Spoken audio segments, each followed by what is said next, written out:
Bisikan ibu di meja makan adalah satu-satunya benteng pertahanan dari pengkhianatan terdekat yang bersembunyi di balik senyum.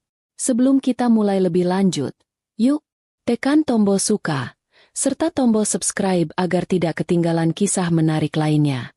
Dan jangan lupa absen asal kota Bapak Ibu di kolom komentar.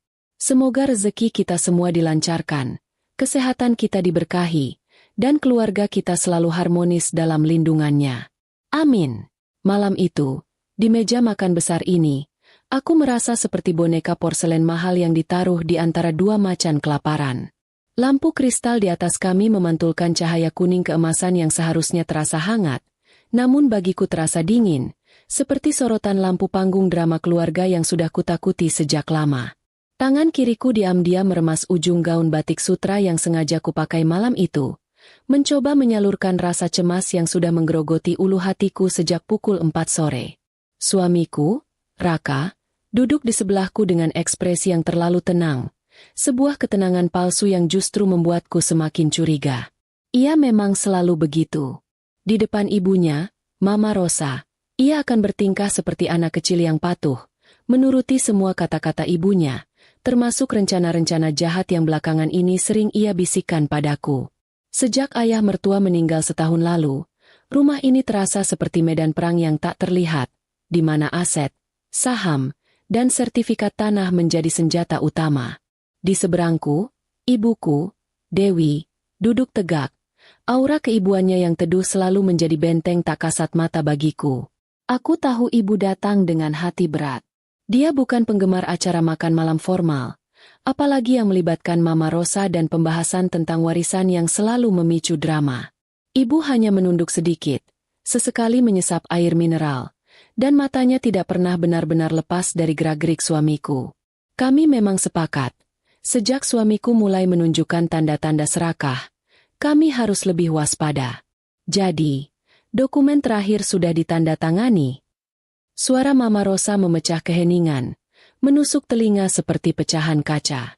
Mama Rosa selalu sukses membuat suasana jadi dingin hanya dengan 3 kata. Wajahnya yang terawat ketat itu terlihat tegar, tetapi matanya yang tajam memancarkan keserakahan yang tidak bisa ia tutupi. Ia menoleh padaku, senyumnya tipis dan merendahkan. Tentu saja, menantu kesayanganku. Sudah siap menjadi nyonya besar yang kaya raya? Atau nyonya besar yang gampang diusir? Aku tersenyum tipis, senyuman yang sudah kuhafal betul caranya agar terlihat sopan tapi tidak tulus. Semua keputusan ada di tangan almarhum Papa, Mama. Aku hanya menjalankan amanah. Jawabku pelan. Ya, almarhum ayah mertua memang mewariskan sebagian besar aset perusahaan padaku, bukan pada Mama Rosa atau Raka. Tujuannya sederhana, agar Raka dan mamanya yang boros tidak menghabiskan hasil kerja kerasnya dalam sekejap. Raka tiba-tiba menyela, suaranya sedikit bergetar, pertanda ia mulai tidak nyaman dengan arah pembicaraan ini. Sudahlah, Ma, jangan bahas itu sekarang. Ini malah makan malam keluarga. Kita nikmati saja sup jamur trufle ini. Koki baru kita hebat loh, Ma. Dia mencoba mengalihkan pembicaraan, namun terlambat. Mama Rosa bukan tipe orang yang mau melepaskan mangsa begitu saja. Sup jamur ini enak, Raka, tapi tidak lebih enak dari ratusan miliar yang harusnya jatuh ke tangan anakku, satu-satunya ahli waris darah murni. Balas Mama Rosa, menusuk tepat ke inti masalah. Jantungku berdesir. Kata-kata, darah murni, selalu ia gunakan untuk mengingatkanku bahwa aku hanyalah orang luar, menantu dari keluarga biasa yang kebetulan beruntung dinikahi Raka. Aku merasa ingin tertawa keras. Tawa yang getir. Tawa keputusasaan. Darah murni? Bukankah justru anak? Darah murni, itu yang sebentar lagi akan bersekongkol denganmu untuk menghancurkan hidupku, Bu? Aku menatap wajah Raka, mencoba mencari jejak penyesalan atau keraguan, tapi yang kutemukan hanya pandangan mata yang kosong, seolah ia sedang memainkan peran yang sudah diatur dengan sangat rapi. Ibuku, yang sedari tadi diam, tiba-tiba sedikit condong ke arahku. Wajahnya yang biasanya lembut terlihat tegang, sepasang matanya menyipit, mengamati sesuatu di sisi Raka. Aku mengikuti pandangan ibu. Tidak ada apa-apa, Hanya segelas air mineral dan mangkuk sup jamur Raka yang masih mengepul. Aku yakin ibu merasakan aura yang sama denganku. Ada sesuatu yang sangat tidak beres di balik kemewahan malam ini. Saat itulah, koki muda dari dapur, dengan wajah sedikit panik, masuk dan berbisik meminta maaf kepada Mama Rosa bahwa persediaan anggur merah yang diminta habis. Mama Rosa merengut, melontarkan omelan yang panjang tentang ketidakprofesionalan. Semua mata kini tertuju pada Mama Rosa, termasuk Raka yang kini sibuk mendengarkan omelan ibunya.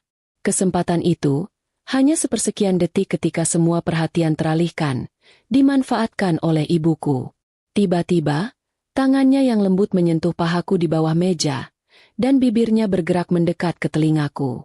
Bisikannya sangat pelan, nyaris tak terdengar di tengah rentetan omelan Mama Rosa, namun kata-katanya menghantamku seperti godam. Cepat, pura-pura sakit dan pergi dari sini. Sekarang. Jantungku langsung berdebar tak karuan. Darah serasa berhenti mengalir ke otakku. Pura-pura sakit? Kenapa?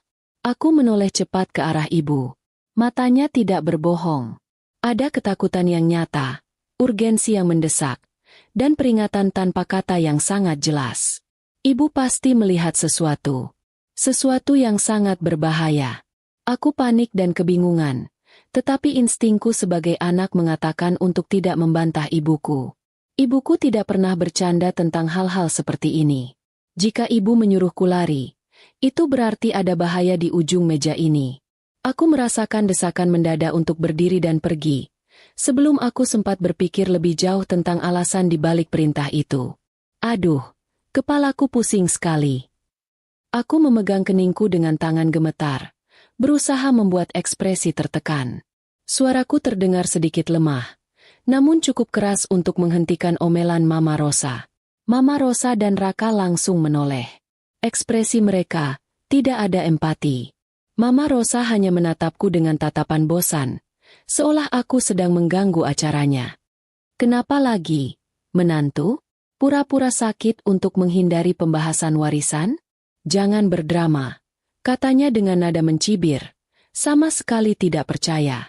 Raka hanya melihatku tanpa ekspresi, tetapi di matanya, ada sedikit kilatan aneh, seperti kekecewaan yang samar.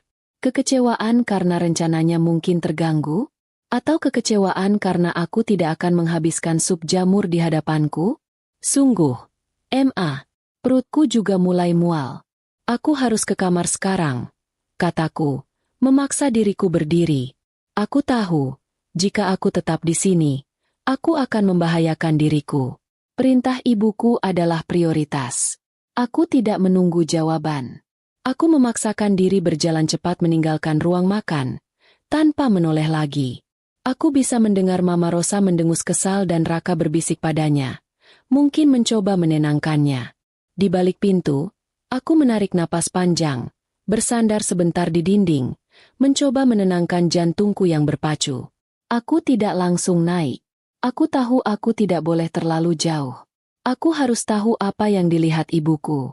Aku bersembunyi di balik pilar besar di lorong menuju dapur, posisi yang memungkinkan aku untuk mendengar sedikit percakapan dari meja makan, sekaligus memberikan rute pelarian cepat jika keadaan benar-benar darurat. 5 menit.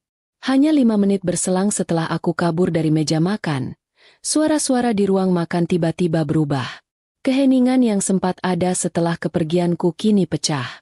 Aku mendengar suara Mama Rosa yang kini terdengar lebih bersemangat, disusul suara Raka yang lebih lantang dari biasanya. Kau lihat, dia pergi. Rencana kita berhasil. Dia tidak minum supnya. Suara Raka terdengar lega, dan ada nada kegembiraan yang mengerikan di dalamnya. Bagus. Berarti kita tidak perlu repot-repot memancingnya lagi. Sekarang, kita selesaikan sisanya, balas Mama Rosa, suaranya dipenuhi kemenangan. Aku terdiam kaku di balik pilar. Darahku terasa dingin. Rencana? Sup. Otakku bekerja keras menghubungkan bisikan ibu dan percakapan mereka. Tiba-tiba, aku teringat sesuatu. Aku ingat tadi sore, saat Raka bilang ia akan membawakan botol vitamin baru untukku, katanya vitamin itu bagus untuk daya tahan tubuh, dan aku harus meminumnya bersamaan dengan makan malam. Aku menolaknya, Bilang aku sudah punya vitamin sendiri. Lalu kulihat mangkuk supku di meja tadi. Mangkuk supku tampak sedikit berbeda dari yang lain. Supnya lebih kental, seolah ada yang sengaja menutupi sesuatu.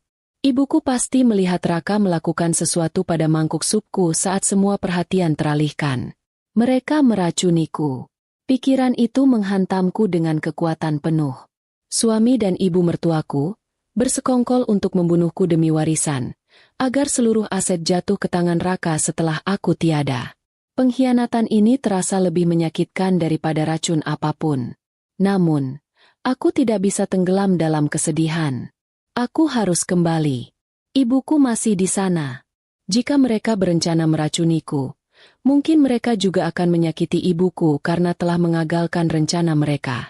Aku baru saja akan melangkah keluar dari persembunyian, ketika tiba-tiba terdengar suara keributan yang sangat keras dari ruang makan.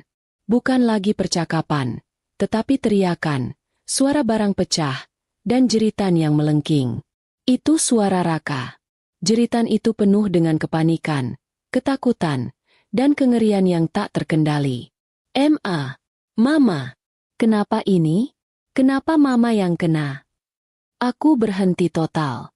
Mama Rosa yang kena? Aku mendorong tubuhku keluar dari balik pilar, berlari cepat kembali ke ruang makan, siap menghadapi apapun yang terjadi. Pemandangan di ruang makan membuat lututku lemas dan hampir jatuh. Ibuku berdiri mematung di samping meja, wajahnya pucat pasi, namun matanya menatap tajam ke satu titik.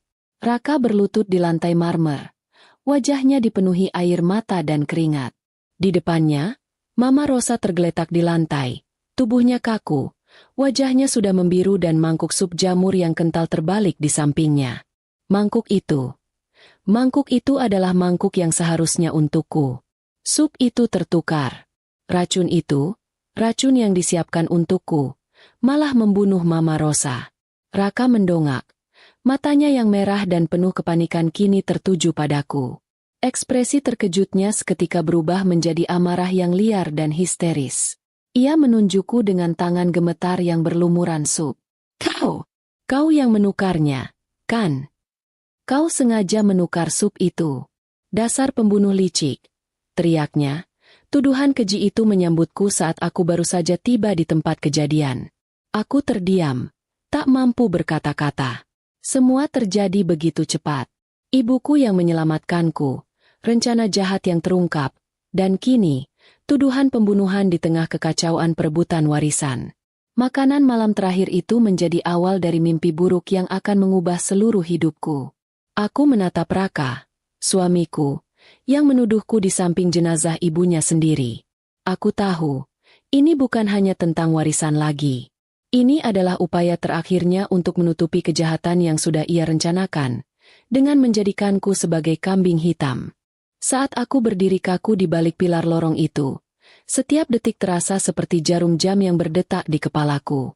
Kepalaku pening, bukan karena pura-pura sakit tadi, tapi karena teror yang baru saja kudengar. Bisikan Raka kepada Mama Rosa, pengakuan mereka tentang rencana yang berhasil karena aku pergi. Itu semua adalah konfirmasi mengerikan. Aku tidak sedang paranoid. Mereka benar-benar ingin aku mati.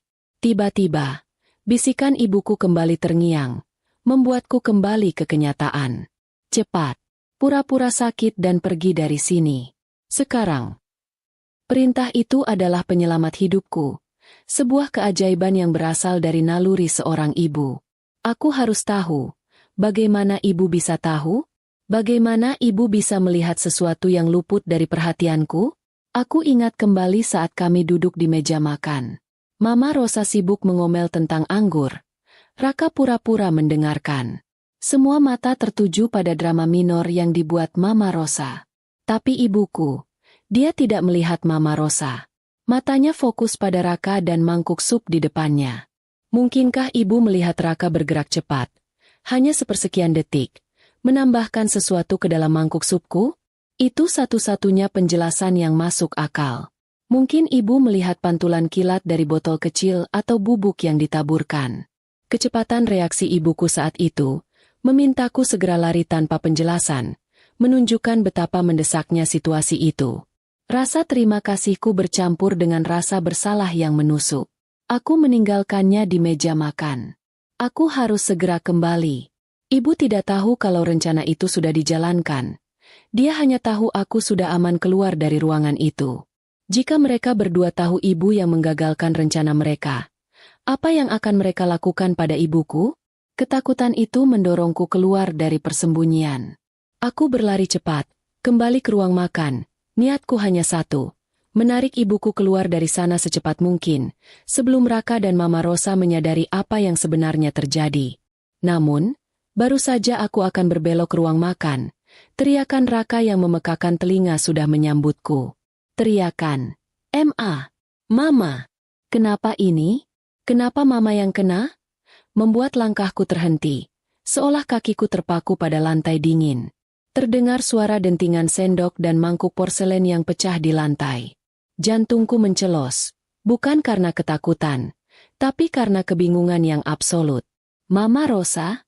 Mama Rosa yang kena racunnya? Aku mengintip dari ambang pintu. Pemandangan itu, astaga, aku tidak akan pernah bisa melupakannya. Mama Rosa tergeletak tak bergerak. Raka meraung panik, berlutut tak berdaya. Dan ibuku. Ibuku hanya berdiri, menatap tanpa ekspresi, seolah jiwanya sudah melayang entah kemana, hanya menyisakan raga yang menegang.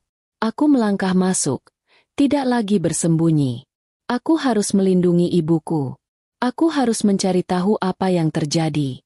Mataku langsung tertuju pada dua mangkuk sup yang tersisa di meja. Mangkuk di hadapan ibuku masih utuh. Mangkuk di hadapan Raka juga masih ada sedikit sisanya. Tapi yang paling penting, di samping Mama Rosa yang tergeletak, adalah mangkuk sup yang sama sekali kosong, terbalik dengan sisa-sisa saus jamur yang tumpah di lantai. Mangkuk itu, itulah yang menjadi fokus utama ibuku. Kau yang menukarnya, kan? Kau sengaja menukar sup itu. Dasar pembunuh licik.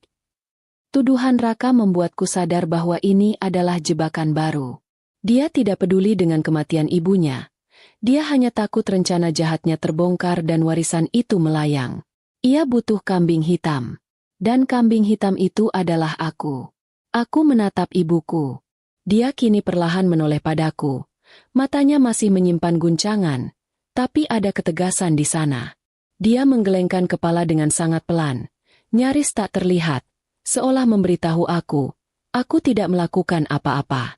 Maka, hanya ada satu kemungkinan. Sup itu tertukar secara tidak sengaja oleh mereka sendiri. Mungkin saat aku pergi, mereka merayakan keberhasilan rencana itu dengan bersulang atau mencoba memindahkan mangkuk, dan tanpa sadar, supku yang beracun malah berpindah ke tangan Mama Rosa. Ironi yang mematikan. Rencana pembunuhan yang sempurna, yang berbalik membunuh perencananya sendiri.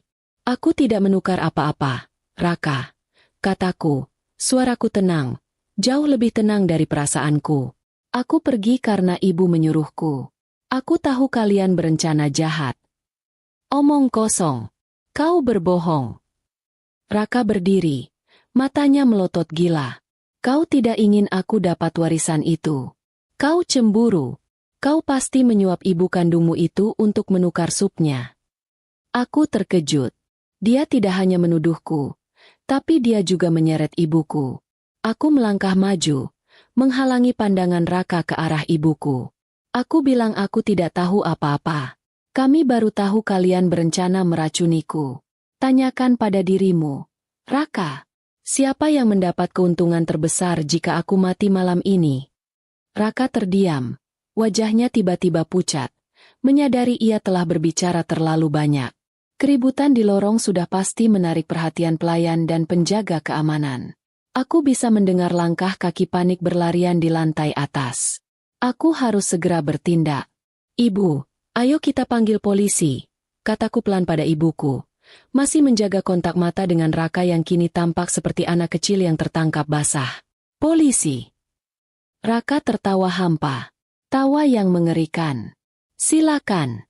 Polisi akan menemukan semua jejak racun itu di sup yang tadinya untukmu, tapi malah diminum ibuku. Dan siapa satu-satunya orang yang tahu bahwa sup itu diracun dan sempat meninggalkan ruangan? Kau dan ibumu. Ancaman itu membuatku merinding. Dia benar. Secara logika, dengan Mama Rosa tergeletak mati karena racun yang tadinya ditujukan padaku, aku dan ibuku, yang melarikan diri, secara misterius, akan menjadi tersangka utama. Dunia akan melihat ini sebagai skenario pembunuhan warisan yang sangat rahasia. Ibuku maju selangkah, menatap Raka dengan tatapan yang penuh rasa kasihan, tapi juga jijik. Raka, kami tidak melakukan apa-apa. Kami hanya mencoba menyelamatkan diri. Kau harus jujur pada polisi nanti, kata ibu, suaranya lembut namun penuh wibawa. Jujur? Jujur apa, Bu Dewi? Jujur kalau aku berencana membunuh istriku sendiri? Tidak akan. Raka membanting tangannya ke meja, membuat gelas air mineral bergetar. Aku akan bilang, dia yang meracuni ibu untuk mendapatkan seluruh aset tanpa gangguan. Mendengar itu, aku tahu babak drama ini baru dimulai. Tuduhan keji sudah dilontarkan, dan sekarang, semua yang akan terjadi di ruang pengadilan nanti hanyalah kata-kata kami melawan kata-katanya. Kata-kata seorang suami yang berduka, palsu, melawan kata-kata seorang istri yang dituduh serakah, padahal korban. Kami tidak punya bukti apa-apa, selain insting ibuku dan pengakuan Raka yang kudengar di lorong. Aku hanya bisa pasrah ketika akhirnya beberapa orang pelayan masuk, menjerit histeris melihat Mama Rosa, dan seorang penjaga keamanan langsung menelepon ambulans dan polisi. Di tengah keramaian dan kepanikan itu, aku melihat Raka mengambil sebuah sendok kecil dari meja.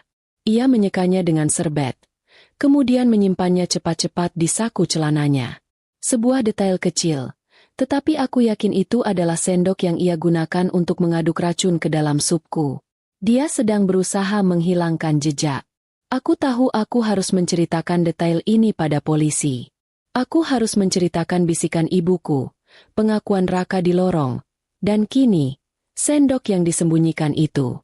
Pelarianku malam ini hanyalah awal dari perjuangan panjang untuk membuktikan bahwa aku adalah korban, bukan pelaku. Keadaan di ruang makan saat itu, sebut saja, sangat kacau dan memuakan. Mama Rosa tergeletak tak bernyawa.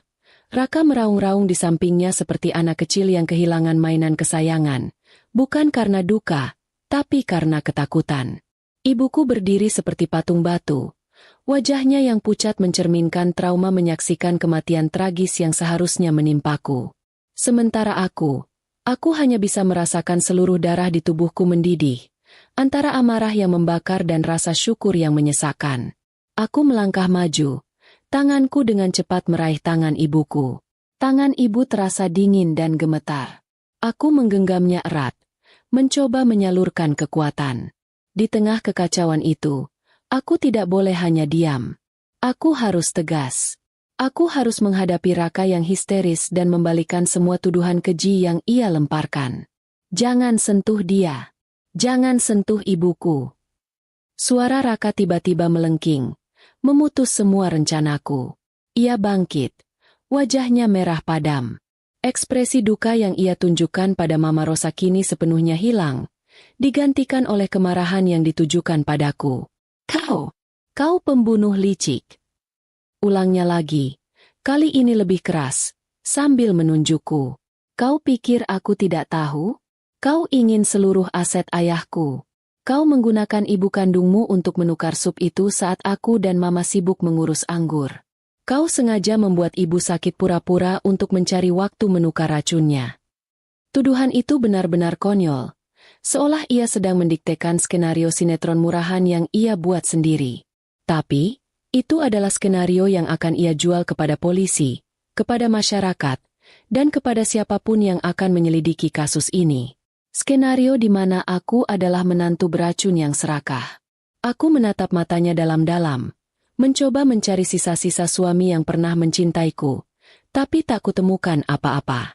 Yang ada hanyalah mata seorang pecundang yang ketakutan dan terperangkap oleh kejahatannya sendiri. Raka, pikirkan baik-baik apa yang kau katakan. Kau berencana meracuniku. Aku dengar semua rencanamu di lorong tadi, 5 menit setelah aku keluar. Kataku, mencoba menusuknya dengan fakta. Wajah Raka seketika pias. Ia menoleh cepat ke arah pintu lorong, seolah memastikan tidak ada orang lain yang mendengarnya. Reaksi itu cukup. Reaksi itu adalah pengakuan bisu bahwa aku tidak berbohong. Ia mencoba mengalihkan pembicaraan, tapi kali ini aku tidak akan membiarkannya. Kau bilang rencanamu berhasil karena aku tidak minum sup itu. Rencana apa yang kau maksud, Raka? Rencana membunuh istrimu sendiri. Aku menekannya. Suaraku meninggi, penuh penekanan. Ibuku meremas tanganku, isyarat agar aku tidak terlalu emosional. Tapi aku tidak peduli. Emosiku sudah mencapai batas. Aku hanya bercanda dengan Mama. Aku hanya bilang rencanaku berhasil karena kau tidak mengganggu pembahasan warisan. Ia mencoba mengelak, tapi suaranya bergetar hebat. Kebohongan itu rapuh, mudah dihancurkan. Tiba-tiba, suara sirene polisi dan ambulans memecah kesunyian malam. Lampu biru dan merah berputar-putar menyorot jendela ruang makan. Petugas berjas seragam segera masuk, membuat suasana semakin tegang.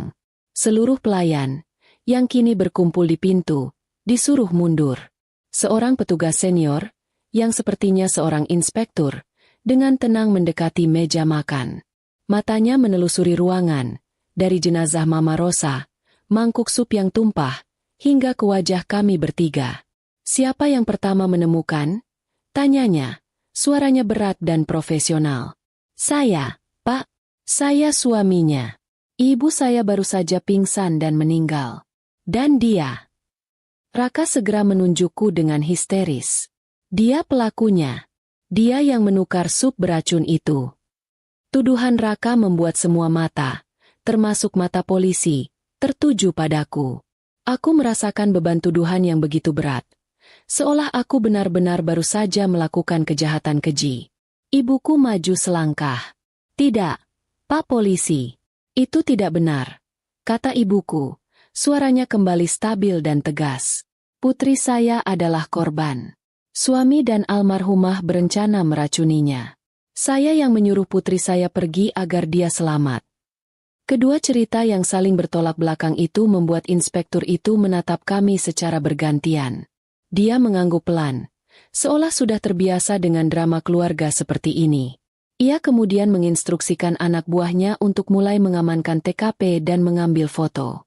Tolong jelaskan secara rinci, Bu. Bagaimana Anda tahu ada racun? Inspektur itu bertanya kepada ibuku. Tadi, saat pelayan anggur masuk, semua orang sibuk mengomel. Saat itu, saya melihat Tuan Raka bergerak sangat cepat. Menambahkan sesuatu dari botol kecil ke dalam mangkuk sup di depan putri saya. Jelas ibuku, tanpa keraguan. Ia kemudian menunjuk ke mangkuk sup yang kini terbalik di samping Mama Rosa.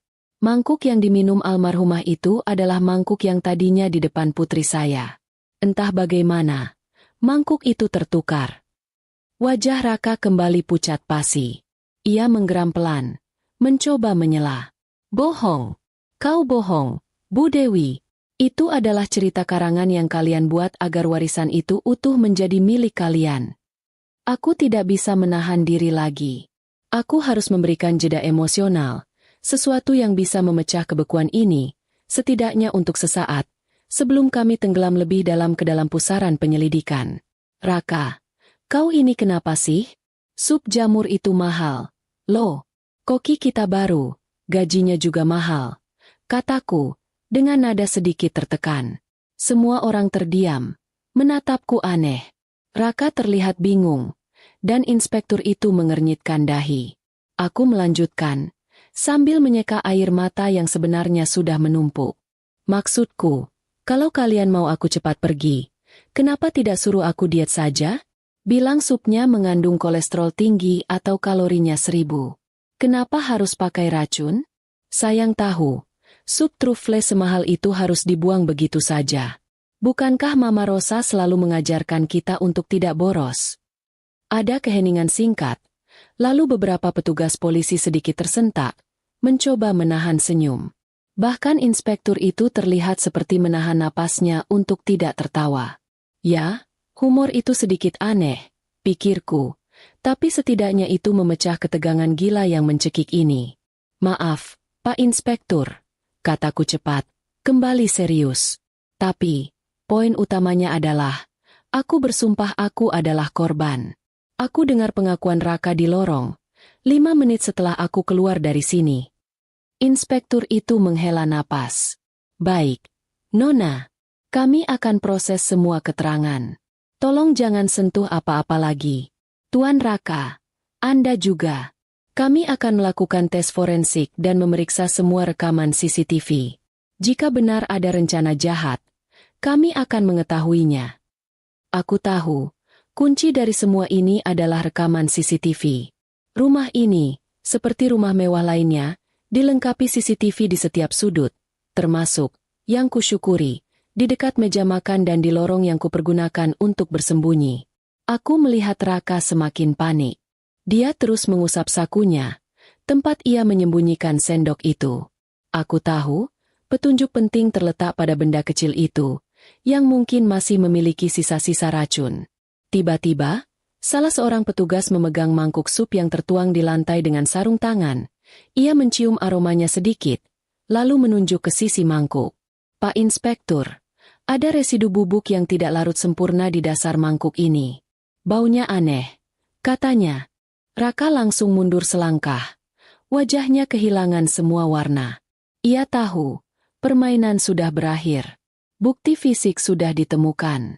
Aku menoleh ke arah ibuku. Ibuku tersenyum tipis, senyum lega. Namun matanya masih menyimpan kesedihan. Ia berhasil menyelamatkanku, tetapi dengan harga yang mahal. Menyaksikan nyawa seseorang melayang, meskipun orang itu adalah calon pembunuhku. Kami berdua tahu, pengungkapan malam ini jauh lebih besar daripada sekadar pembunuhan. Ini adalah pengungkapan tentang sifat asli Raka, suamiku, dan betapa rendahnya ia bisa jatuh demi selembar kertas warisan. Dia tega mengorbankan ibunya sendiri, meskipun itu terjadi secara tidak sengaja. Aku sadar, 5 menit yang kubuang untuk lari dari meja makan itu adalah waktu yang menyelamatkanku. Dan bisikan ibuku itu adalah karunia yang tak ternilai harganya. Sekarang, aku harus mengumpulkan semua kekuatanku untuk menghadapi apapun yang akan terjadi selanjutnya. Karena di mata hukum, aku masih menjadi tersangka. Seluruh ruangan kini dipenuhi garis kuning polisi, seolah kemewahan di rumah kami diisolasi dari dunia luar. Bau sup jamur yang membusuk bercampur dengan aroma disinfektan dan ketakutan yang mencekik. Aku dan ibuku sudah dipindahkan ke ruang tamu, sementara Raka masih diinterogasi di ruang kerja. Kami menunggu, tak tahu apakah kami akan diperlakukan sebagai saksi atau tersangka. Aku menatap ibuku, mencengkeram tangan dinginnya erat-erat. Ibu, ceritakan padaku, bagaimana mangkuk itu bisa tertukar? Apa yang terjadi setelah aku pergi? Tanyaku, suaraku nyaris berbisik. Aku butuh kejelasan, butuh memahami detail mematikan dari ironi takdir ini. Ibuku menarik napas panjang, matanya menerawang, seperti sedang memutar ulang adegan yang baru saja ia saksikan. 5 menit setelah kamu pergi, Nak, suasananya berubah. Mama Rosa tiba-tiba tertawa keras. Dia bilang, lihat, dia pergi dengan ekor di antara kakinya. Itu artinya dia sudah menyerah soal warisan. Raka ikut tertawa. Tawanya terdengar sangat jahat. Lalu, ibuku melanjutkan. Suaranya kini sedikit bergetar. Saat itu, Mama Rosa terlihat sangat bersemangat. Dia mengambil gelas air dan minum agak tergesa-gesa. Mungkin karena terlalu banyak bicara, ia batuk sedikit dan bilang supnya terasa agak aneh. Sedikit lebih pahit. Aku mendengarkan dengan saksama. Agak aneh? Sedikit pahit? Itu pasti efek samping dari racun yang sudah mulai bekerja, meskipun belum mematikan. Dia kemudian mengambil mangkuk supmu, yang tadinya ada di tempatmu, dan menukarnya dengan mangkuk supnya yang masih penuh. Dia bilang, sup ini pasti lebih enak.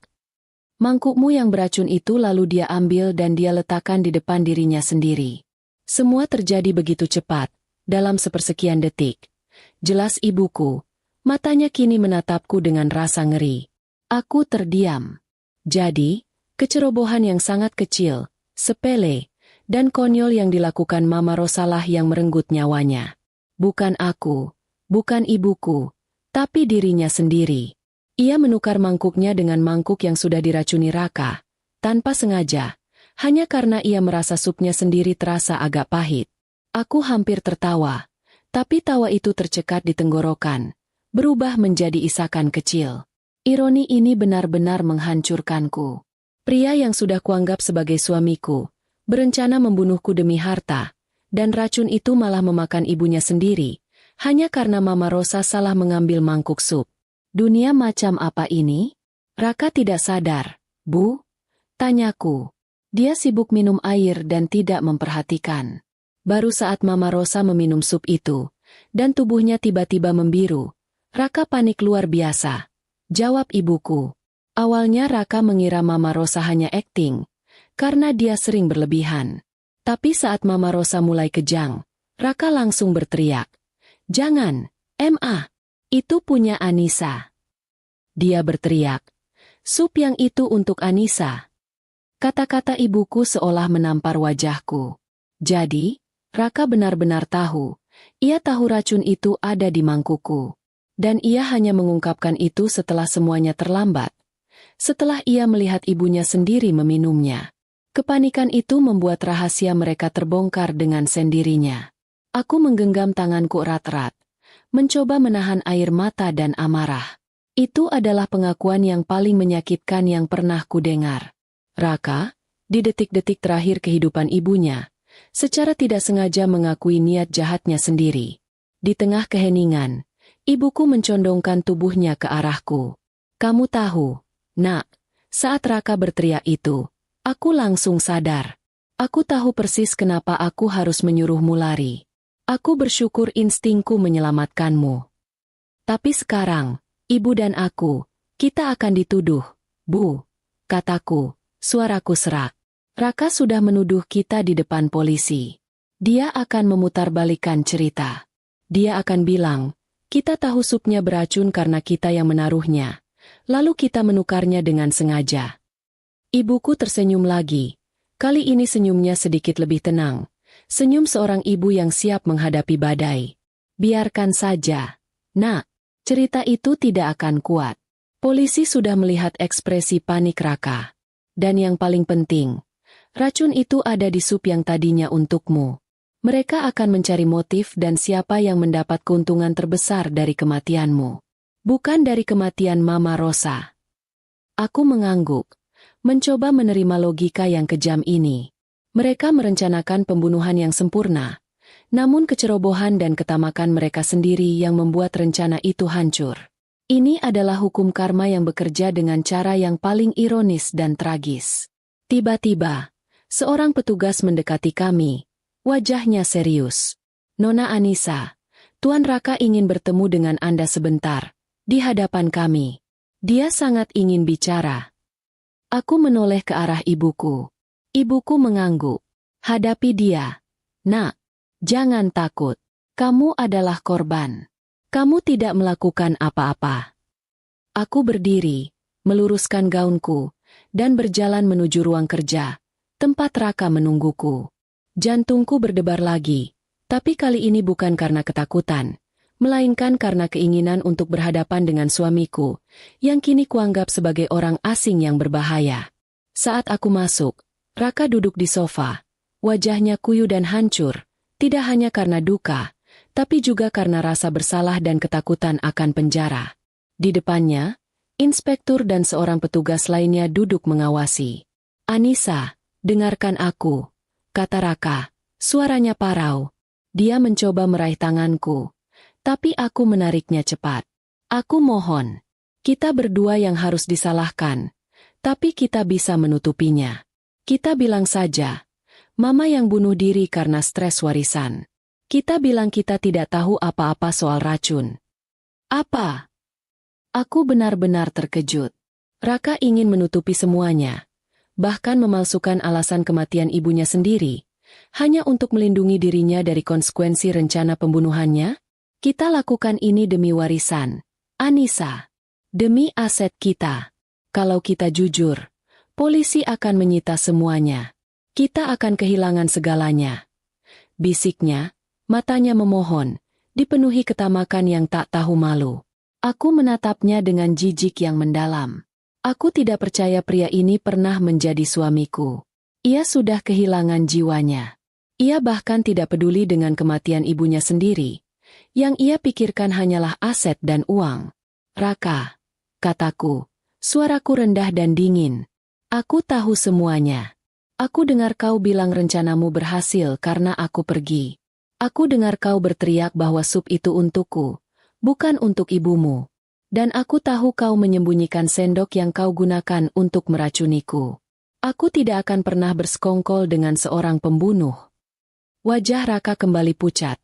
Ia tersentak, menyadari bahwa aku tahu lebih banyak daripada yang ia kira. Pengakuan itu, yang kudengar di lorong, kini menjadi senjata terkuatku. Inspektur itu mencondongkan tubuh ke depan. Matanya tajam. Tuan Raka, apa benar Anda berteriak bahwa sup itu ditujukan untuk istri Anda? Raka terdiam. Air mata mengalir di pipinya. Air mata keputusasaan. Ia terjebak dalam jaring kebohongannya sendiri. Kematian Mama Rosa adalah akibat. Namun rencana pembunuhan berencana terhadapku adalah motif yang lebih kuat. Aku hanya panik, Pak, bisiknya. Aku menggeleng. Aku tidak akan pernah mau menjadi korbanmu, Raka. Dan aku tidak akan membiarkanmu menjadikanku kambing hitam. Aku menoleh pada inspektur. Pak, aku mohon lindungi ibuku. Dia adalah saksi kunci yang melihat Raka menaruh racun di mangkuk sup jamurku. Malam yang seharusnya menjadi perayaan formal dan ketegangan warisan, kini berubah menjadi adegan pembunuhan tragis yang mengungkapkan sisi gelap dari keserakahan. Sup yang tertukar telah memastikan keadilan akan menemukan jalannya, meskipun itu harus melalui jalan yang penuh kesakitan. Pusaran kekacauan yang terjadi di rumah ini, yang tadinya hanya drama keluarga, kini benar-benar menjadi kasus kriminal serius. Ruang tamu dan ruang makan kami telah menjadi pos komando polisi.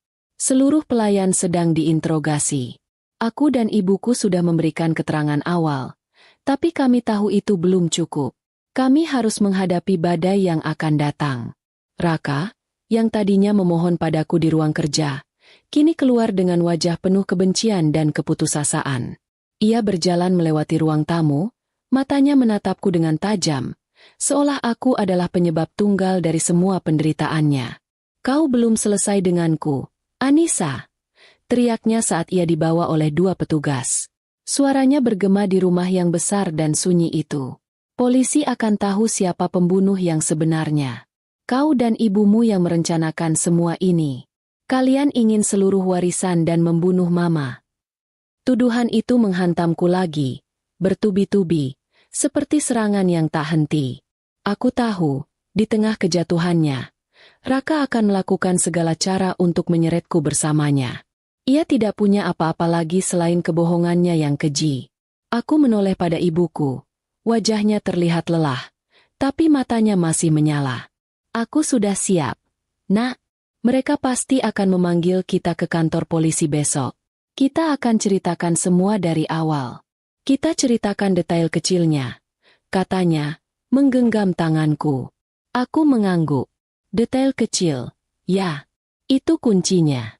Insting ibuku saat melihat botol kecil, bisikan yang menyelamatkanku, lari panikku, dan yang paling penting, pengakuan Raka di lorong 5 menit kemudian, yang kudengar dengan telinga kepalaku sendiri. Tidak lama kemudian, inspektur yang tadi memimpin penyelidikan mendekati kami. Ia membawa sebuah buku catatan kecil. Ekspresinya tidak bisa kubaca. Nona Anissa, kami harus jujur, katanya. Suaranya tenang tapi serius. Keterangan Tuan Raka sangat bertolak belakang dengan keterangan Anda dan ibu Anda. Tuan Raka bersikeras bahwa Anda, dibantu ibu Anda, adalah dalang di balik pertukaran sup itu. Ia menuduh motif Anda adalah untuk menguasai warisan tanpa hambatan. Itu bohong, Pak, jawabku segera, mencoba mengendalikan emosiku. Aku adalah korban yang beruntung. Jika bukan karena ibuku, aku yang tergeletak di sana. Inspektur itu mengangguk. Kami memahami posisi Anda, Nona. Tapi, dari sisi Tuan Raka, Ceritanya lebih sederhana. Anda dan almarhumah Mama Rosa sering berkonflik soal warisan. Anda memiliki motif kuat. Sementara Tuan Raka, dalam ceritanya, hanyalah anak yang berduka karena ibunya keracunan. Aku tertawa pahit. Tawa yang penuh keputusasaan. Cerita sederhana yang ia jual itu adalah kebohongan yang rumit. Pak, tanyakan padanya. Kenapa sup itu tertukar? Siapa yang berteriak bahwa sup itu untukku, bukan untuk ibumu? Dan tanyakan padanya apa yang ia sembunyikan di sakunya tadi. Sebuah sendok kecil, yang ia seka, dan ia masukkan ke saku saat keributan terjadi. Ibuku maju. Pak Inspektur, saya mohon, periksa sakunya. Anak saya tidak berbohong. Saya melihatnya. Anak saya bahkan tidak tahu apa-apa sampai saya berbisik menyuruhnya pergi. Kami tidak merencanakan apapun, tegasnya. Inspektur itu mencatat di buku kecilnya. Ia terlihat mempertimbangkan kata-kata kami. Baik, kami sudah menyita semua barang milik Tuan Raka, termasuk pakaiannya, untuk pemeriksaan forensik. Kami juga sedang memeriksa rekaman CCTV. Jika benar ada pergerakan mencurigakan yang mengarah pada penyembunyian barang bukti, kami akan mengetahuinya. Aku merasa sedikit lega. Setidaknya, ada harapan dari pemeriksaan barang bukti. Raka tidak akan bisa menipu alat forensik. Namun, inspektur itu kembali menatapku dengan tatapan yang membuatku merinding. Nona Anissa, untuk saat ini, status Anda dan ibu Anda adalah saksi kunci. Namun, karena adanya tuduhan serius dari Tuan Raka, kami harus memastikan Anda tidak meninggalkan kota. Kami mungkin akan memanggil Anda besok untuk pemeriksaan lebih lanjut. Di saat genting seperti ini, aku justru teringat satu hal yang membuatku ingin tersenyum sedikit, walau hanya sebentar. Aku teringat Mama Rosa pernah memaksaku membeli tas tangan mewah edisi terbatas yang harganya fantastis. Katanya untuk meningkatkan citra keluarga.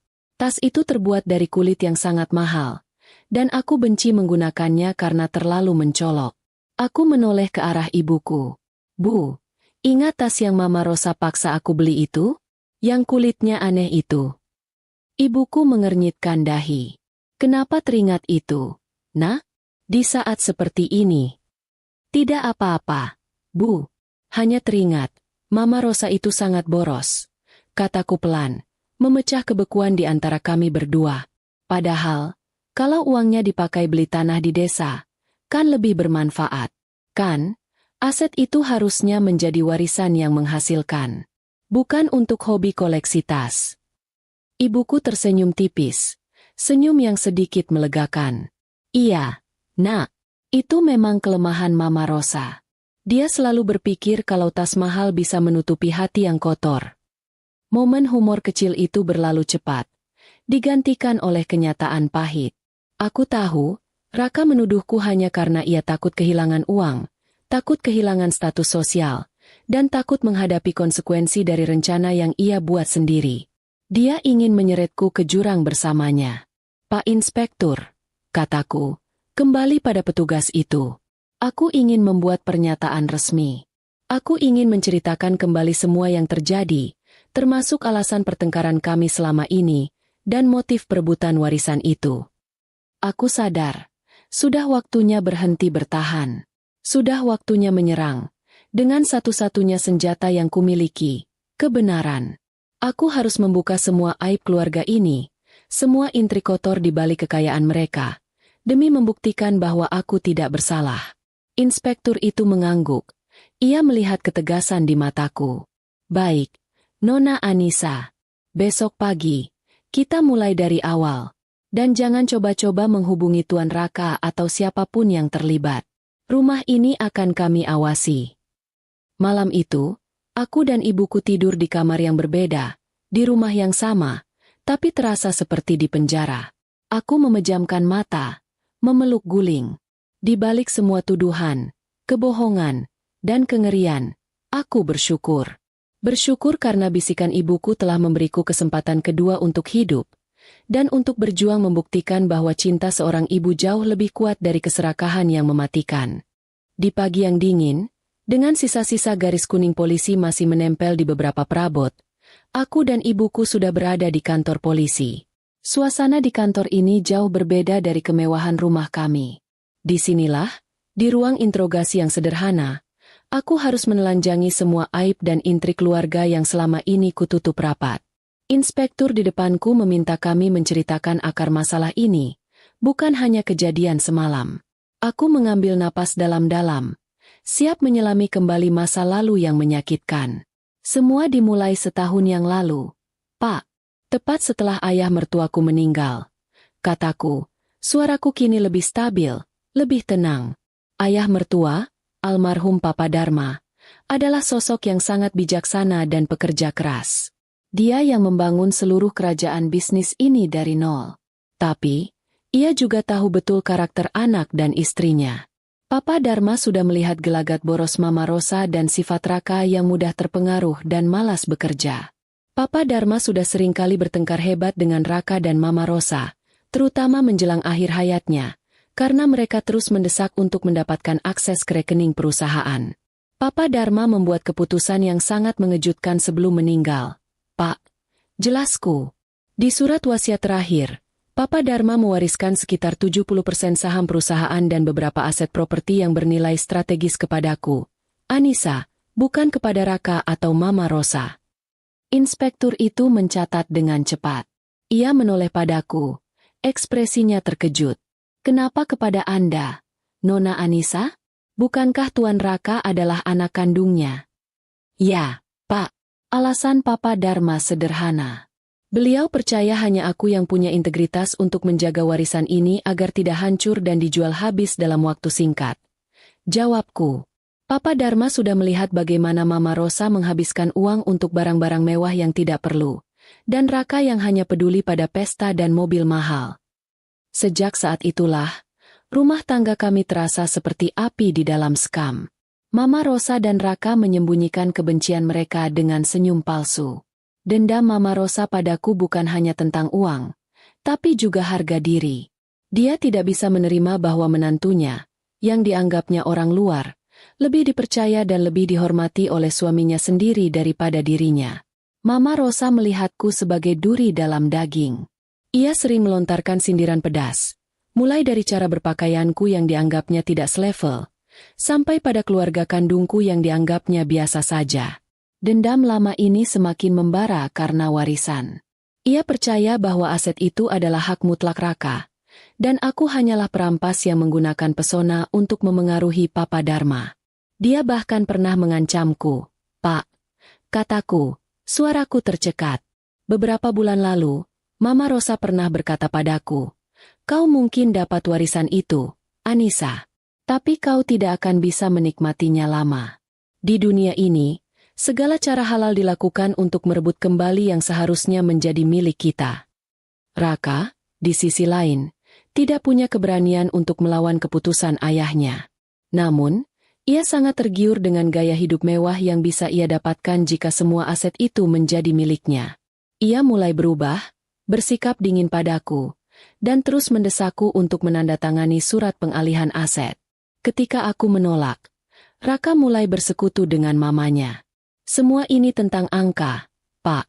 Jelasku, sambil menghela napas. Jika aku meninggal, warisan itu akan jatuh kembali ke Raka sebagai ahli waris suamiku. Dan itu adalah jalan pintas yang mereka lihat untuk mendapatkan 70% aset yang dipegang olehku. Inspektur itu mengangguk. Dia sekarang melihat gambaran yang lebih besar.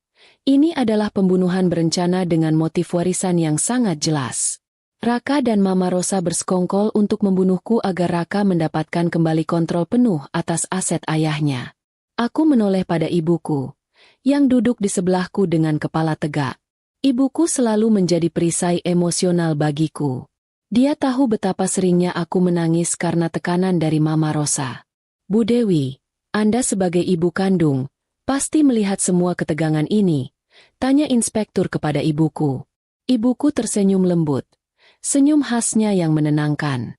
Tentu saja, Pak, anakku sering mengeluh. Tapi kami selalu mengingatkannya bahwa harta benda tidak dibawa mati. Kami memintanya bersabar. Kami tidak pernah sekalipun berpikir untuk menyentuh warisan itu. Kami hanya ingin Anissa bahagia. Bahkan, Pak, Anissa pernah bilang padaku, Bu, aku bingung. Aku ingin melepaskan saja warisan ini, agar aku bisa hidup tenang bersama Raka. Aku tidak mau uang sebanyak ini, aku hanya mau kedamaian, kata ibuku, memandangku dengan mata berkaca-kaca. Betul, Pak. Aku sempat berpikir untuk menyerah. Aku menambahkan, tapi ayah mertuaku memintaku berjanji untuk menjaganya. Itu adalah amanah terakhir beliau, dan aku tidak bisa melanggarnya. Aku tahu, kesaksian ibuku sangat penting. Itu menunjukkan bahwa kami tidak memiliki motif untuk membunuh, melainkan justru ingin melepaskan diri dari jeratan warisan itu. Tiba-tiba, aku teringat sesuatu yang sedikit lucu, yang dulu sering kuanggap aneh dari Mama Rosa. Ini bisa menjadi jeda emosional yang kubutuhkan. Pak Inspektur, saya mau cerita sesuatu yang mungkin tidak penting, tapi ini menunjukkan betapa obsesifnya Mama Rosa pada uang, kataku, tersenyum kecil. Setiap kali kami makan di restoran mahal, Mama Rosa selalu membawa pulang sendok dan garpu restorannya. Katanya, ini kan stainless steel terbaik, daripada dibuang, mending diambil buat koleksi. Aku pernah melihatnya menyembunyikan 6 garpu di tasnya setelah makan malam ulang tahunnya. Inspektur itu mengangkat alis. Lalu ia tersenyum geli. Benarkah? Itu cukup unik. Ya, unik dan menunjukkan betapa ia sangat terobsesi pada benda-benda berharga, bahkan yang receh sekalipun, kataku. Obsesi pada uang dan harta itu sudah mendarah daging. Jadi, membayangkan ia bersekongkol dengan anaknya sendiri untuk membunuhku demi aset, itu sama sekali tidak mengejutkan. Humor kecil itu berhasil mengurangi tekanan di ruang interogasi. Setelah jeda sejenak, aku kembali serius. Pak, kami sudah jelaskan motif mereka, dan kami sudah jelaskan bahwa aku adalah korban.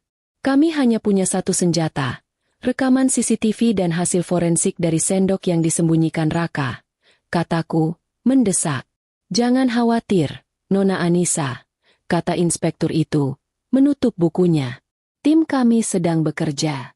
Kami akan segera memiliki rekaman CCTV lorong dan ruang makan, serta hasil uji lab pada sisa sup dan benda-benda yang kami sita dari Tuan Raka. Kebenaran tidak bisa disembunyikan. Kejahatan yang disiapkan dengan sangat matang, seringkali gagal karena kecerobohan kecil. Seperti pertukaran sup itu. Aku menghela napas lega. Aku telah menumpahkan semua yang perlu kuceritakan. Aku telah membuka semua luka lama. Kini, semuanya ada di tangan hukum. Aku hanya bisa menunggu bukti fisik yang akan membebaskanku dan membuktikan bahwa suamiku adalah seorang pembunuh berencana, yang gagal total. Aku tidak bisa tidur malam itu, meskipun kami sudah diizinkan kembali ke rumah setelah interogasi panjang. Ibuku memaksaku beristirahat. Tapi setiap kali aku memejamkan mata, aku melihat bayangan Mama Rosa tergeletak di lantai, dan mendengar suara Raka menuduhku. Ketegangan itu terasa seperti beban bertonton yang menindih dadaku. Siang harinya, kami dipanggil lagi ke kantor polisi. Kali ini, suasananya terasa berbeda. Inspektur yang sama, duduk di hadapanku dengan tumpukan berkas. Di sebelahnya, ada seorang petugas dari tim forensik. Udara terasa dingin, tegang, dan penuh harapan. Nona Anissa, Ibu Dewi, terima kasih sudah hadir. Inspektur memulai, nadanya lebih formal. Kami sudah mendapatkan beberapa hasil penting dari olah tempat kejadian perkara.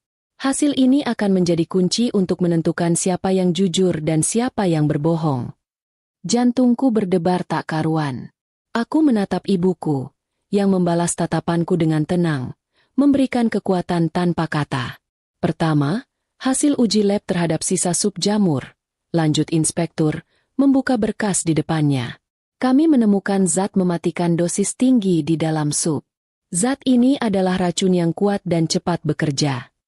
Racun itu kami temukan secara dominan di mangkuk yang diminum oleh almarhumah Mama Rosa, kata petugas forensik itu menambahkan. Menariknya, kami tidak menemukan jejak racun di mangkuk sup Nona Anissa, atau mangkuk sup milik Tuan Raka. Aku dan ibuku bertukar pandang. Ini sudah pasti. Racun itu ada di mangkuk supku, yang kemudian tertukar dan diminum Mama Rosa. Tapi ada satu hal yang mengganjal. Kenapa tidak ada racun di mangkuk supku? Inspektur itu seolah membaca pikiranku. Hal ini sesuai dengan keterangan Ibu Dewi. Saat Mama Rosa meminum sedikit dan merasa pahit, dia menukar mangkuknya. Artinya, racun itu memang sudah berada di mangkuk yang ia ambil dari tempat Nona Anissa. Lalu, bagaimana dengan mangkuk supku yang tadinya ada di depan Mama Rosa? Tanyaku. Mangkuk itu aman. Tidak ada racun. Artinya, racun itu hanya dimasukkan ke dalam satu mangkuk, yaitu mangkuk yang tadinya di depan Nona Anissa, tegas petugas forensik. Keterangan itu melegakan. Itu membuktikan bahwa aku adalah target tunggal, dan hanya satu racun yang disiapkan. Raka dan Mama Rosa merencanakan pembunuhan yang bersih. Hanya membunuhku dan membuat kematianku terlihat wajar, tanpa melibatkan orang lain. Selanjutnya, inspektur mengambil sebuah kantong plastik transparan yang berisi sendok stainless steel kecil. Sendok itu kotor, dengan sisa saus jamur yang mengering. Itu pasti sendok yang disembunyikan Raka. Kedua, kami menemukan ini di saku celana Tuan Raka saat kami melakukan penyitaan barang bukti, kata inspektur, menunjukkan sendok itu. Dan kami telah menguji forensik pada sendok ini. Di sendok ini, kami menemukan jejak zat yang sama persis dengan yang ada di sup almarhumah, kata petugas forensik dengan nada datar. Ini adalah sendok yang digunakan untuk mengaduk atau memasukkan racun ke dalam sup jamur. Kami juga mengambil sampel sidik jari di gagang sendok. Aku tidak bisa menahan senyum puas, yang segera kututup dengan tangan. Kena kau, Raka. Keserakahanmu membuatmu ceroboh. Raka mencoba menutupi jejaknya dengan menyembunyikan sendok, tapi ia tidak sadar bahwa benda itu adalah kunci yang mengikatnya langsung pada kejahatan. Tuan Raka bersikeras bahwa sendok itu ia gunakan untuk mencicipi supnya sendiri, dan ia menyimpannya karena terbiasa boros, kata inspektur, menggelengkan kepala. Tapi, kandungan racun di sendok ini terlalu tinggi untuk sekadar mencicipi. Sampai di sini, bukti fisik sudah sangat kuat mendukung ceritaku. Namun, masih ada satu hal yang harus diselesaikan. Rekaman CCTV, yang akan membuktikan kebenaran bisikan ibuku dan pengakuan Raka di lorong. Terakhir, dan ini mungkin yang paling menentukan, rekaman CCTV, kata inspektur, memberi isyarat kepada petugas lain untuk menyalakan monitor. Layar monitor menyala, menunjukkan rekaman dari sudut ruang makan. Kami melihat adegan makan malam yang mewah, kemudian kedatangan pelayan anggur. Semua orang berfokus pada Mama Rosa yang mengomel. Saat itulah, aku melihatnya. Raka bergerak cepat, terlalu cepat. Tangannya yang tadinya berada di bawah meja, kini bergerak ke atas, memegang botol kecil, lalu menuangkan isinya ke mangkuk sup yang ada di sebelahku. Gerakannya hanya sepersekian detik, tersembunyi di balik tubuh Mama Rosa dan kegaduhan omelan. Aku menoleh pada ibuku. Air mata menggenang di matanya. Ibuku benar. Instingnya, penglihatannya yang tajam, telah menyelamatkan nyawaku. Kemudian, rekaman beralih ke sudut yang memperlihatkan lorong menuju dapur. Rekaman itu hanya menunjukkan sudut pilar tempat aku berdiri. Tidak ada audio. Namun, rekaman menunjukkan bagaimana aku bersandar, lalu tiba-tiba tegang, dan kembali berlari ke arah ruang makan. Tidak ada audio di rekaman lorong, kata inspektur. Tapi kami memiliki rekaman audio di ruang makan. Kami sudah memproses audio dari mic tersembunyi. Dan kami menemukan sesuatu yang sangat krusial. Inspektur itu memutar klip audio. Suaranya sedikit terdistorsi, tapi jelas. Suara Mama Rosa yang tertawa sinis. Dia pergi dengan ekor di antara kakinya. Itu artinya dia sudah menyerah soal warisan. Suara Raka, penuh kegembiraan. Bagus. Berarti kita tidak perlu repot-repot memancingnya lagi. Rencana kita berhasil. MA. Suara Mama Rosa, puas. Baik. Sekarang, kita selesaikan sisanya. Anggur ini kusam sekali. Aku ingin yang. Suara benturan pelan.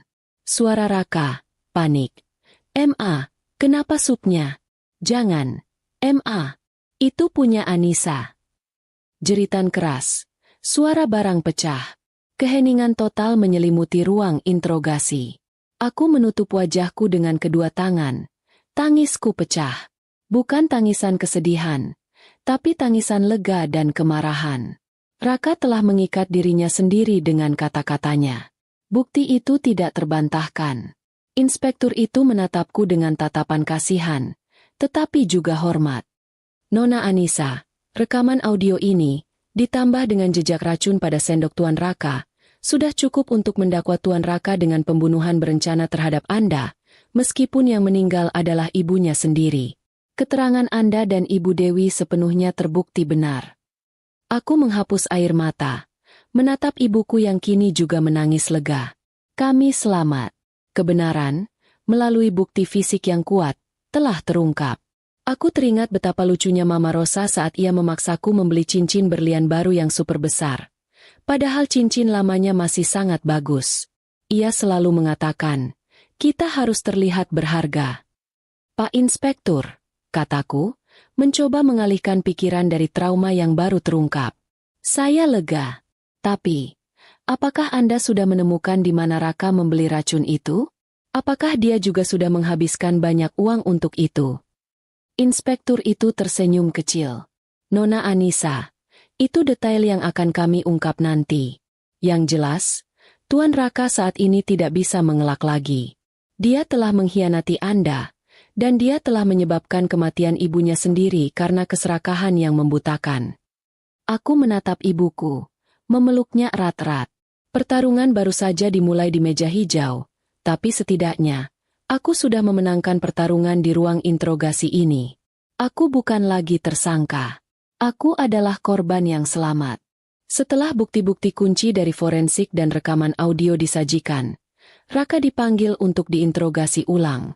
Ibuku dan aku tidak berada di ruangan yang sama, tetapi kami menunggu dengan cemas di ruang tunggu, mengetahui bahwa kini nasib Raka hanya di ujung lidahnya sendiri. Beberapa jam kemudian, inspektur memanggilku dan ibuku kembali.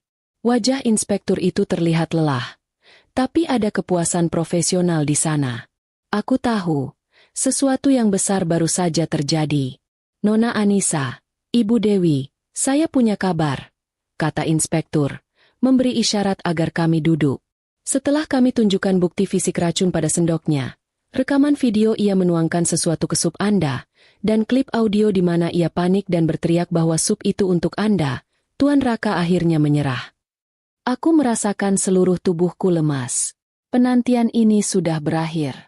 Dia mengakui semuanya, lanjut inspektur. Nadanya datar. Tuan Raka mengakui bahwa ia dan almarhumah Mama Rosa berencana untuk meracuni Anda pada saat makan malam itu. Pengakuan itu, yang kudengar langsung dari mulut inspektur, terasa lebih nyata dan menyakitkan daripada tuduhan-tuduhan sebelumnya. Ia benar-benar merencanakannya. Aku telah hidup dengan seorang pria yang siap membunuhku demi uang. Inspektur membaca sebagian dari pengakuan Raka. Nadanya meniru kelelahan Raka. Kami ingin dia, Anissa, meninggal agar semua aset kembali menjadi milikku, karena Mama bilang Anissa adalah penghalang. Mama yang memberiku racun itu, dan aku yang memasukkannya ke dalam sup Anissa saat Mama mengalihkan perhatian orang-orang dengan omelan tentang anggur. Air mataku menetes, bukan karena sedih, tapi karena kemarahan dan rasa jijik yang tak tertahankan. Ibuku segera memelukku, menepuk punggungku dengan lembut. Dia juga mengakui mengapa dia menuduh Anda, Nona Anissa, tambah inspektur, matanya serius. Tuan Raka bilang dia panik. Dia melihat rencana mereka gagal dan ibunya sendiri meninggal. Dia menuduh Anda karena dia tahu Anda adalah satu-satunya orang yang tahu kebenaran, dan dia berusaha mendahului Anda dengan menjebak Anda sebagai pelakunya. Dia bahkan tidak peduli dengan kematian ibunya. Pak, dia hanya peduli pada uang. Kataku, suaraku bergetar. Kami bisa pastikan, fokus utama Tuan Raka selama diinterogasi adalah kekhawatiran tentang penyitaan aset, kata inspektur, menegaskan. Dia terus bertanya, apakah pengakuannya akan membuat dia kehilangan seluruh warisan? Itu sangat menyedihkan. Keterangan inspektur itu menghancurkan sisa-sisa terakhir rasa kasihanku pada Raka. Aku ingat saat kami pertama kali menikah. Betapa manisnya dia. Betapa ia berjanji akan menjagaku. Semua itu kini terasa seperti kebohongan besar. Lapisan gula tipis yang menyelimuti racun. Aku teringat kebiasaan Raka yang paling lucu saat masih pacaran dulu. Dia selalu canggung saat aku mengajaknya makan di warung soto pinggir jalan. Karena dia terlalu terbiasa dengan restoran mewah. Dia pernah memakai sendok soto itu seperti sendok sup. Membuatku tertawa terbahak-bahak karena betapa tidak alaminya dia terlihat. "Tolong, Pak Inspektur," kataku, mencoba memasukkan sedikit jeda emosional di tengah kepahitan ini. "Saya ingin tahu satu hal lagi. Saat Raka diinterogasi, apakah dia sempat menanyakan kabar saya? Apakah dia menanyakan kabar ibuku?" Inspektur itu terdiam sejenak, menatapku dengan tatapan kasihan. "Tidak, Nona Anissa. Tidak ada." Jawabannya menusuk. Tapi aku sudah menduganya. Itu membuktikan bahwa hubungannya denganku, cintanya yang palsu itu, sudah lama mati. Yang tersisa hanyalah kebencian karena aku adalah penghalang bagi kekayaan yang ia idamkan. Ibuku menggenggam tanganku lebih erat. "Sudahlah, Nak, jangan pedulikan dia lagi. Fokus kita sekarang adalah bagaimana kamu bisa melanjutkan hidupmu." Pengakuan Raka di hadapan polisi menjadi titik balik mutlak dalam kasus ini. Ia kini ditetapkan sebagai tersangka utama pembunuhan berencana terhadapku dan bertanggung jawab atas kematian tidak sengaja ibunya sendiri. Statusku dan ibuku resmi berubah dari saksi kunci menjadi korban. Setelah kami selesai memberikan beberapa detail tambahan tentang motif warisan, inspektur itu memberiku sebuah surat yang disegel. Ini adalah dokumen perintah penyitaan sementara atas seluruh aset warisan yang terlibat dalam kasus ini, jelas inspektur. Karena kasus ini melibatkan pembunuhan berencana dan aset digunakan sebagai motif kejahatan, seluruh aset akan dibekukan oleh negara sampai pengadilan memutuskan status hukumnya. Aku menerima surat itu. Aset yang diperebutkan itu kini berada di tangan hukum, tidak bisa disentuh oleh Raka ataupun anggota keluarga lainnya. Meskipun aku merasa lega karena uang itu tidak jatuh ke tangan Raka, aku juga merasa kosong. Aku mempertaruhkan nyawaku, dituduh sebagai pembunuh, dan kini semua yang diperebutkan telah disita. Ironis. "Kami ingin mengucapkan terima kasih, Nona Anissa dan Ibu Dewi," kata inspektur, berdiri dan menjabat tangan kami. Keberanian dan kesaksian Ibu Dewi adalah kunci penyelamatan. Tanpa bisikan itu, hasil penyelidikan mungkin akan jauh berbeda. Aku menoleh pada ibuku. Betapa berharganya bisikan rahasia itu. Bisikan yang lahir dari naluri murni seorang ibu yang ingin melindungi anaknya. Bisikan yang lebih berharga daripada seluruh warisan miliaran yang ada. Kami meninggalkan kantor polisi dengan hati yang jauh lebih ringan, meskipun masa depan masih terlihat buram. Raka sudah mengakui dosanya, dan kebenaran telah membebaskanku. Kini, saatnya menghadapi dunia dan menguatkan diri untuk memulai babak baru, tanpa suami yang berkhianat, dan tanpa intrik keluarga yang mematikan. Beberapa bulan berlalu. Rumah tangga kami secara resmi berakhir di pengadilan, dan kasus Raka sudah disiapkan untuk persidangan pembunuhan berencana. Suasana di rumah sudah bersih dari jejak-jejak polisi, tapi tidak dari jejak trauma. Setiap kali aku melewati ruang makan, bayangan Mama Rosa dan teriakan Raka selalu muncul, seperti film yang terus diputar ulang di kepalaku. Meskipun bukti forensik dan rekaman audio sudah mengikat Raka, peran ibuku sebagai saksi kunci tidak bisa digantikan. Jaksa Penuntut Umum, JPU, menekankan bahwa kesaksian ibuku adalah satu-satunya bukti mata yang melihat langsung Raka memasukkan racun ke dalam sup. Ibuku harus siap menghadapi gempuran pengacara Raka yang pasti akan mencoba menggoyahkan kredibilitasnya. "Aku tidak takut, Nak," kata ibuku suatu pagi, saat kami berlatih menjawab pertanyaan jaksa di ruang tamu. Ibuku duduk tegak, tangannya memegang secangkir teh hangat. "Aku hanya akan mengatakan apa yang kulihat. Kebenaran tidak perlu dihias." Aku menatap ibuku dengan bangga. Ia adalah wanita yang tenang, sederhana, tapi memiliki keberanian yang luar biasa. Baginya, menyelamatkan nyawaku jauh lebih penting daripada menghadapi intimidasi ruang sidang. Hari persidangan tiba, Suasana di pengadilan dipenuhi wartawan dan mata publik. Kasus pembunuhan berencana berbalut perebutan warisan di kalangan elit ini menjadi berita utama di mana-mana. Aku duduk di barisan saksi, merasakan dinginnya bangku kayu pengadilan. Kemudian, ibuku dipanggil. Saudari Dewi, silakan ceritakan kepada majelis hakim, apa yang terjadi pada malam kejadian, terutama saat semua perhatian teralihkan, pinta jaksa penuntut umum. Ibuku berbicara dengan suara yang tenang dan jelas. Suaranya terdengar meyakinkan. Ia menceritakan momen Mama Rosa mengomel tentang anggur. Bagaimana semua orang terfokus pada kemarahan Mama Rosa. Pada saat itulah, Yang Mulia Hakim, saya melihat pergerakan yang sangat cepat dari tangan Tuan Raka. Kata ibuku, menunjuk ke arah Raka yang duduk di bangku terdakwa dengan wajah tertunduk. Tangannya bergerak cepat, menyambar botol kecil, dan menuangkan isinya ke mangkuk sup di depan putri saya, Anissa. Apakah Anda yakin itu Tuan Raka? Tanya jaksa. Saya yakin, Yang Mulia. Kami duduk bersebelahan, dan saya melihatnya dengan jelas. Jawab ibuku tanpa ragu.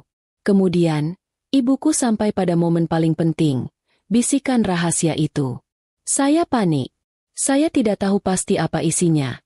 Tapi saya yakin itu adalah sesuatu yang jahat dan mematikan. Jelas ibuku, suaranya kini penuh emosi. Maka, saat Tuan Raka dan almarhumah Mama Rosa masih sibuk dengan kegaduhan, saya mendekatkan diri ke telinga putri saya, dan saya berbisik, cepat pura-pura sakit dan pergi dari sini. Jangan minum sup itu. Ruang sidang hening. Semua mata tertuju pada ibuku. Keberanian seorang ibu yang menyelamatkan nyawa anaknya dengan sebuah bisikan rahasia kini menjadi intisari dari kasus ini. Lalu, giliran pengacara Raka, seorang pria paruh baya yang licik, untuk menyerang. Saudari Dewi, bukankah Anda hanya berhalusinasi? Anda tahu putri Anda adalah pemegang aset warisan terbesar. Apakah mungkin Anda berbohong, menuduh Tuan Raka, hanya untuk melindungi kepentingan putri Anda? Tanya pengacara itu dengan nada menuduh. Ibuku menatap pengacara itu tanpa gentar. Kepentingan putri saya, Tuan pengacara, adalah nyawanya. Jika saya berbohong, putri saya akan dituduh sebagai pembunuh, atau yang lebih buruk, dia yang akan mati malam itu. Saya melihat Tuan Raka menuangkan racun, dan insting saya mengatakan, anakku dalam bahaya. Tidak ada uang, tidak ada aset yang lebih berharga dari nyawa putri saya. Jawaban ibuku yang tulus dan jujur membuat pengacara Raka terdiam. Kesaksian ibuku bukan tentang warisan, tapi tentang cinta dan naluri seorang ibu, sesuatu yang jauh lebih kuat dan lebih sulit digoyahkan daripada argumen hukum manapun. Setelah kesaksian ibuku, aku teringat kembali kebiasaan lucu ibuku. Ibuku itu sering sekali lupa nama-nama artis. Tapi ingat detail kecil tentang wajah orang yang baru ditemuinya. Yang Mulia Hakim, aku mengajukan diri untuk berbicara, mencoba memasukkan sedikit jeda sebelum jaksa melanjutkan. Saya ingin menambahkan sedikit tentang karakter ibu saya. Beliau sering salah memanggil nama tetangga, pernah memanggil Pak RT dengan nama Pak Lurah. Tapi, dia adalah tipe orang yang selalu ingat detail kecil yang penting. Saat ia bilang ia melihat, ia benar-benar melihat, Yang Mulia. Beberapa orang di ruang sidang tersenyum kecil. Bahkan hakim terlihat menahan senyumnya. Jeda kecil itu kembali melonggarkan ketegangan. Jaksa kemudian menyajikan bukti terakhir. Rekaman audio pengakuan Raka yang panik. Suara Raka yang berteriak. "Ma, kenapa supnya? Jangan. Ma, itu punya Anissa." Diperdengarkan, memenuhi ruang sidang. Aku melihat Raka di kursi terdakwa. Dia menangis diam-diam. Mungkin bukan karena menyesali kematian ibunya, tapi menyesali semua yang telah ia hancurkan demi uang. Ia bahkan tidak berani menatapku. Di akhir persidangan, ibuku kembali menatapku. Wajahnya tenang, penuh lega. Misi utamanya sudah selesai. Ia telah bersaksi. Ia telah membuktikan kebenaran bisikan rahasianya. Kebenaran itu jelas. Raka adalah perencana pembunuhan, dan ibuku adalah penyelamatku. Semua yang terjadi hanyalah akibat dari kecerobohan Raka dan ketamakan Mama Rosa. Aku kini benar-benar bebas dari tuduhan, dan hatiku terasa damai. Putusan hakim dibacakan 3 minggu setelah ibuku memberikan kesaksian. Aku duduk di sana, di ruang sidang yang sama, kali ini sendirian. Ibuku menemaniku dari kejauhan, duduk di barisan belakang. Aku harus menghadapinya sendirian, menghadapi akhir dari kisah pahitku bersama Raka. Hakim membacakan vonis tanpa basa-basi. Berdasarkan bukti fisik yang kuat, racun pada sendok Raka, rekaman ia menuangkan sesuatu ke supku, dan yang paling menghancurkan, rekaman audio pengakuannya yang panik, Raka dinyatakan bersalah atas pembunuhan berencana terhadapku, meskipun korbannya secara tidak sengaja adalah Mama Rosa. Ia juga dinyatakan bersalah atas upaya menghilangkan barang bukti. Raka divonis dengan hukuman penjara yang sangat lama. Saat mendengar vonis itu, Raka tidak bereaksi. Wajahnya kosong. Seluruh harapan dan keserakahan yang pernah ia miliki kini telah menguap, digantikan oleh keputusasaan yang dingin. Ia dibawa keluar dari ruang sidang, dan aku tidak menoleh. Aku tidak merasa benci lagi, hanya rasa kasihan yang hampa pada pria yang telah menghancurkan dirinya sendiri demi uang yang bahkan tidak akan pernah ia sentuh. Pekerjaan terberat dimulai setelah vonis itu, membereskan sisa-sisa kehancuran. Pengadilan memutuskan bahwa seluruh aset warisan yang diperebutkan, saham, properti strategis, dan rekening giro, akan disita sementara oleh negara dan dimasukkan ke dalam aset sengketa kriminal. Ini adalah konsekuensi langsung dari motif kejahatan Raka. Hakim menilai bahwa aset tersebut telah menjadi alat pemicu kejahatan dan harus diamankan. Artinya, aku kehilangan statusku sebagai pemegang warisan 70% saham, dan Raka pun tidak mendapatkan sepeser pun. Ada rasa lega yang luar biasa. Beban itu terangkat. Sejak awal, aku tidak pernah menginginkan harta itu, hanya ingin memenuhi amanah mendiang ayah mertua. Kini, uang itu tidak lagi menjadi racun yang mengintai nyawaku. Uang itu tidak lagi menjadi sumber dari semua konflik.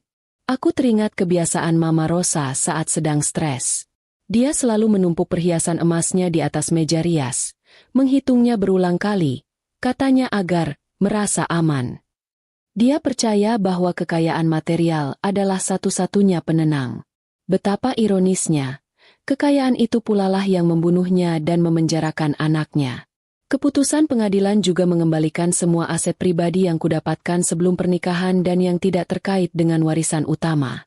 Aku mendapat sebagian kecil ganti rugi, namun yang jauh lebih penting, aku mendapatkan kembali nama baikku. Polisi dan media secara resmi mengakui aku dan ibuku sebagai korban. Aku segera mengajukan gugatan cerai dan, tanpa perlawanan berarti dari pihak Raka, pernikahan kami pun berakhir. Aku keluar dari rumah mewah itu, meninggalkan semua kemewahan yang terasa menjebak dan beracun. Aku hanya membawa barang-barang pribadiku, dan kenangan pahit yang takkan pernah hilang. Ibuku sudah menungguku di rumah sederhana kami. Rumah di mana aku dibesarkan dengan cinta dan nilai-nilai yang benar. Saat aku masuk, aroma masakan ibuku langsung menyambutku. Aroma yang jauh lebih menenangkan daripada masakan koki mahal di rumah Raka. Kau sudah resmi bebas, Nak, kata ibuku, memelukku erat. Bebas dari intrik, bebas dari racun, bebas dari ketamakan. Aku tersenyum. Pelukan ibuku adalah satu-satunya aset yang kurasakan sangat berharga malam itu. Aku mengambil waktu beberapa bulan untuk menenangkan diri. Aku mematikan semua media sosial, menghindari liputan berita, dan hanya menghabiskan waktu bersama ibuku. Kami menghabiskan waktu dengan melakukan hal-hal sederhana yang dulu sering kutinggalkan karena kesibukan dan tuntutan hidup mewah. Berkebun, memasak hidangan tradisional, dan membaca buku di teras. Aku menyadari, ketenangan sejati tidak bisa dibeli dengan aset miliaran. Ketenangan sejati ada pada keberanian untuk meninggalkan hal-hal yang beracun, meskipun itu adalah pernikahan, dan keberanian untuk kembali ke akar yang sederhana. Tentu, ada momen aku merasa sedih dan kosong. Bukan karena kehilangan Raka, tapi karena kehilangan keyakinan pada janji cinta dan kepercayaan. Namun, setiap kali kesedihan itu datang, aku teringat pada bisikan ibuku di meja makan. Bisikan itu bukan hanya menyelamatkan nyawaku, tapi juga mengajarkan pelajaran yang mendalam. Pelajaran itu adalah, dengarkan nalurimu, dan percayalah pada cinta sejati. Aku akhirnya memutuskan untuk menggunakan ganti rugi kecil yang kudapatkan untuk membuka usaha kecil-kecilan bersama ibuku. Kami membuka sebuah kedai kopi dan kue tradisional yang sederhana, sebuah tempat yang jauh dari gemerlap intrik warisan. Suatu hari, aku sedang membersihkan meja di kedai kami. Tiba-tiba, seorang pelanggan muda mendekatiku. Wajahnya penuh hormat. "Mbak Anissa, kan?" tanyanya. "Saya sering menonton cerita Mbak di YouTube, di channel Teras Berkisah. Cerita Mbak itu inspiratif. Loh, tentang bagaimana ibu Mbak menyelamatkan Mbak. Itu mengingatkan saya pada ibu saya." Aku tersenyum, menyadari bahwa kisahku, yang begitu pahit, kini menjadi inspirasi. Kisah tentang pengkhianatan, keserakahan, dan ironis sup yang tertukar, kini berubah menjadi pelajaran tentang cinta ibu dan keadilan. Aku tahu, trauma itu akan selalu ada, tapi aku tidak lagi membiarkannya mendefinisikan siapa aku. Aku kini adalah wanita yang selamat, yang telah melihat sisi gelap kekayaan dan memilih cahaya dari kesederhanaan. Malam itu, saat aku duduk di teras bersama ibuku, menikmati teh hangat dan udara malam, aku merasa benar-benar damai. Aset warisan besar sudah disita, Raka dipenjara, dan Mama Rosa sudah tiada. Semuanya berakhir. "Ibu," kataku, memeluk ibuku lagi. "Terima kasih untuk bisikan malam itu. Itu adalah warisan yang paling berharga di dunia." Ibuku hanya tersenyum, senyum tulus yang membuatku tahu bahwa aku telah mengambil keputusan yang benar. Aku akan terus berkisah. Aku akan menggunakan Teras Berkisah untuk berbagi semua pelajaran ini, agar orang lain tahu bahwa cinta dan kejujuran akan selalu menang melawan keserakahan. Aku melihat langit malam yang dipenuhi bintang. Aku sudah siap. Sudah waktunya memulai hidupku yang baru. Hidup yang bebas dari racun, dan penuh dengan harapan.